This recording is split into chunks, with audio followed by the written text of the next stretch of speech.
कहावत है कि कोशिश करने वालों की कभी हार नहीं होती और मेहनत और परिश्रम ही सफलता की कुंजी है। ये कहावत ग्रामीण आदिवासी क्षेत्र के विक्रम देव पर लागू हो रही है। विक्रम देव पाडुना जिले के आदिवासी बाहुल्य ग्राम गोविंदपुर के निवासी हैं और मध्य प्रदेश लोक सेवा आयोग की हाल ही में घोषित परिणामों में आदिवासी बाहुल्य क्षेत्र के विक्रम ने अपनी मेहनत और संघर्ष से सफलता की नई कहानी लिखी है। वह आबकारी उप निरीक्षक बन गए हैं।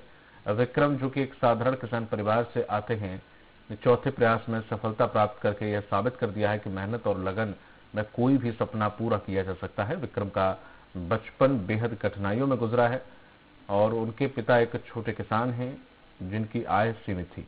परिवार की आर्थिक स्थिति कमजोर होने के कारण पढ़ाई का खर्च उठाना उनके लिए बड़ी चुनौती था। तो विक्रम की शिक्षा सरकारी स्कूल में हुई थी। एमपीपीएससी परीक्षा में विक्रम ने 4 प्रयास किए। पहले 3 बार असफल होने के बावजूद उन्होंने हार नहीं मानी और हर बार अपनी गलतियों से सीखते गए और आखिरकार चौथे प्रयास में अपनी मेहनत का फल पाया। तो मैं 2018 से तैयारी स्टार्ट की थी। बेसिकली मैंने इंदौर से तैयारी स्टार्ट करी है और मैं लास्ट 3 अटेम्प्ट में फैल रहा हूँ।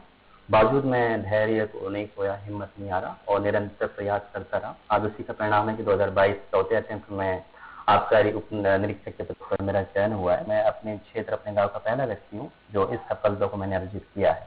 और साथ ही साथ जो युवा इस फील्ड में तैयारी कर रहे हैं और जो बार बार असफल हो रहे हैं, उनके लिए मेरा एक ही संदेश है कि आप निरंतर प्रयास करते रहिए, हिम्मत मत हारें और निरंतर आप प्रयास करोगे तो निश्चित तौर पर आपको आने वाले समय में सफलता मिलेगी। एमपीपीएससी 2022 का रिजल्ट जनवरी में घोषित हुआ है और इस रिजल्ट में हमारे पांडुरना ब्लॉक के आदिवासी बाहुल्य क्षेत्र से गोविंदपुर ग्राम से विक्रम जी का सिलेक्शन आबकारी उप निरीक्षक के लिए हुआ है।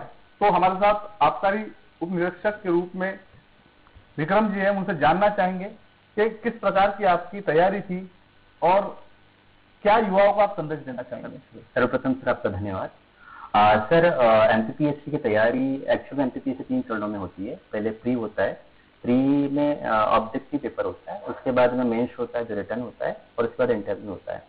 तो ये तीनों चरण को हमें पास करना होता है, उसके बाद में कहीं हमारा फाइनल चयन हो पाता है। और इसकी तैयारी सर मैंने 2018 से स्टार्ट की थी। 2019 में मुझे इंटरव्यू कॉल हुआ, 2020 में मुझे इंटरव्यू कॉल नहीं हो पाया, 2021 में भी मुझे इंटरव्यू कॉल हुआ था, लेकिन तीनों बार मेरा फाइनल सिलेक्शन नहीं हो पाया।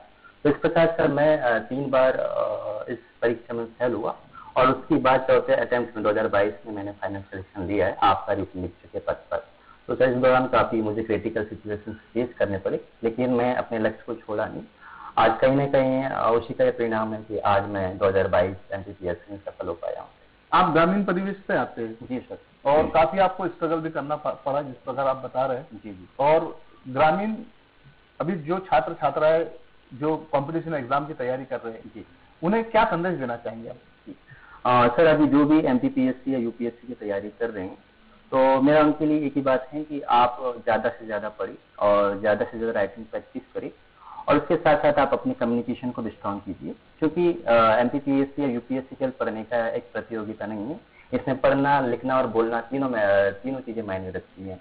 इसलिए जो भी स्टूडेंट इस फील्ड की तैयारी कर रहे हैं वो प्रॉपर पढ़ाई पर ध्यान दें और अपने लक्ष्य को ध्यान में रखते हुए आगे बढ़े और कभी निराश ना हो, असफलता से ना डरे, क्योंकि असफलताएं हमारे व्यक्तित्व की जो कमियां होती हैं उसको दूर करती हैं और जब ये कमियां दूर हो जाती है तो हम एक परफेक्ट पर्सनैलिटी के साथ साथ हम अपने लक्ष्य भी प्राप्त कर सकते हैं। तो हमारे साथ जो थे विक्रम जी थे और हम विक्रम जी का जो है उज्जवल भविष्य कामना करते हैं कि वे युवाओं के मोटिवेटर बने रहे और युवाओं को यदि भविष्य में क्षेत्र में जरूरत पड़ती है तो वो उन्हें हमेशा उपलब्ध रहे।